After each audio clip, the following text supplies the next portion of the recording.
the silent room. It started with the sound, or rather, the lack of it. The old farmhouse sat at the edge of the woods, its sagging roof and broken shutters whispering tales of abandonment. Yet when Olivia and her 3 friends arrived on a crisp October afternoon, they were drawn to the peculiar silence that surrounded the house. Not a single bird chirped, no leaves rustled. Even the wind seemed to skirt the property. "This place is perfect," Jake said, his voice unnaturally loud in the stillness. His camera dangled around his neck, ready to capture their planned overnight stay. They had chosen the house for a haunted experience to celebrate Halloween, convinced they'd find nothing more than creaky floors and cobwebs. Olivia, ever the skeptic, crossed her arms. Perfect for tetanus, maybe? She glanced at the peeling paint and the jagged shards of glass framing the windows. Still, a spark of curiosity flared within her.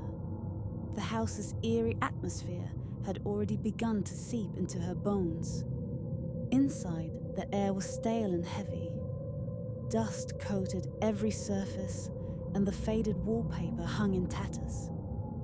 Jake, with his boundless enthusiasm, set up his tripod in the largest room, which once might have been a living room. "Let's do a walkthrough," he said, already recording. Emma and Ryan, the other 2 members of the group, followed Jake upstairs. Olivia lingered in the main room, her gaze drawn to a peculiar wooden door nestled under the staircase. It was small, barely large enough for a person to crawl through, and it bore an intricate carving of an eye. Something about it felt wrong. "Hey, guys," Olivia called, her voice shaking slightly. "There's a weird door down here." "Hold on," Jake shouted back. Footsteps echoed as the group descended. He aimed the camera at the door. "Creepy. Let's open it." Before Olivia could protest, Jake reached for the rusty latch. The door creaked open, revealing a narrow staircase spiraling down into darkness. The smell of damp earth wafted up, mixed with something metallic.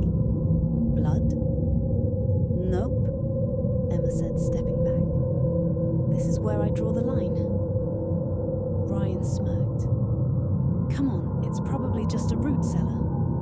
Let's check it out." He pulled out his phone and turned on the flashlight. The group descended, Olivia reluctantly following. The stairs groaned under their weight, and the walls grew colder with each step. At the bottom, they found themselves in a small circular room. The walls were lined with strange symbols etched into the stone, and in the center lay a wooden table. On it sat a black journal and a single unlit candle. Jake picked up the journal, flipping through its brittle pages. "Looks like Latin or something," he muttered. Emma shivered. "Let's just go back upstairs. This feels wrong." "Wait," Jake said, pointing to a passage. "This part has drawings. They're instructions." The illustrations showed a figure lighting the candle, then placing their hand over the flame. Beneath it, a single line of text was written in jagged script. "It says Illumina Veritatem," Jake read aloud. "Illuminate the truth." Ryan rolled his eyes. "It's probably some old ritual junk. Light the candle, make a wish, whatever."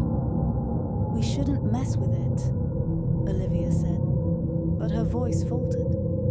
A strange compulsion tugged at her, urging her to see what would happen.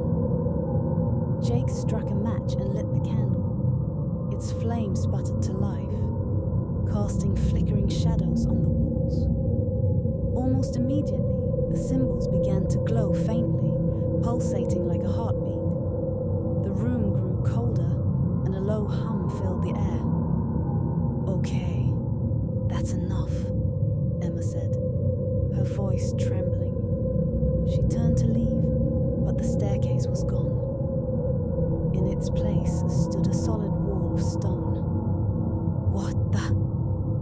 Ryan's words were cut short as the hum grew louder, transforming into a guttural growl. The shadows on the walls writhed, forming twisted shapes that loomed over the group. Olivia's breath came in shallow gasps. She grabbed Jake's arm. "Turn it off! Blow out the candle!" Jake tried, but the flame wouldn't extinguish. He waved his hand over it, but the fire remained steady, defying logic.